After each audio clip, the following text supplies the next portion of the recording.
you simply always hope that something's going to change. You hope that you're going to get the girl out again.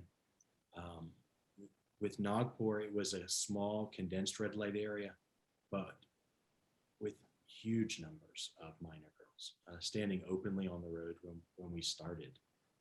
Dozens of them just standing there, and young girls. You know, Pune, if the average age, you know, was 15 to 17. In Nagpur, it was like 12 to 14. I mean, small young girls standing openly on the road. And you can't ignore that once you see the footage, once you see the video. You can't stop, and you hope that you'll be able to rescue them. And with Nagpur, we had many struggles with the overall system that was allowing this to happen in the first place. And so that system was returning the girls to the red light area. And so we many of these girls we met, we talked to them in the shelter home, and then the footage would come in, and our social workers would look at the investigators' footage and see, I know that girl, and I know that girl, and I know that girl. And in fact, it was very interesting, because we rescued a girl in Nagpur, and then we started doing and that's in Maharashtra, like I said, and then we started doing investigations in Allahabad in Uttar Pradesh, 1,000 miles away, in a different state.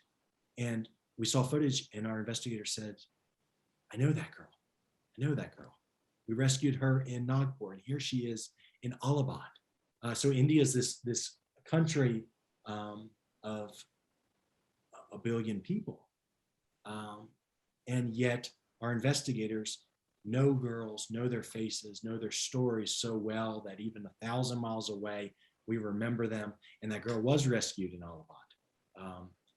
Back to Nagpur, we rescued several girls multiple times.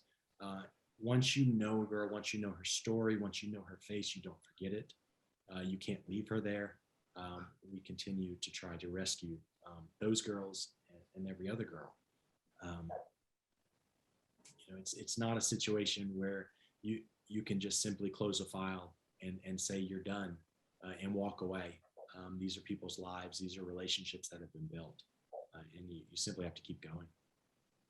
I think in my experience, I've seen a lot of failure, but I've also seen a lot of change happening. And I realized that even the smallest change is actually quite large, because the consequences of that small change becomes a huge snowball. Eventually snowballs into something really huge. And I've noticed to just wait and give things time, as opposed to rushing into things and be a little forceful. So I've found that it works better in this sort of scenario. And yeah, patience is really key here, and a lot of prayer, of course. But yeah, patience.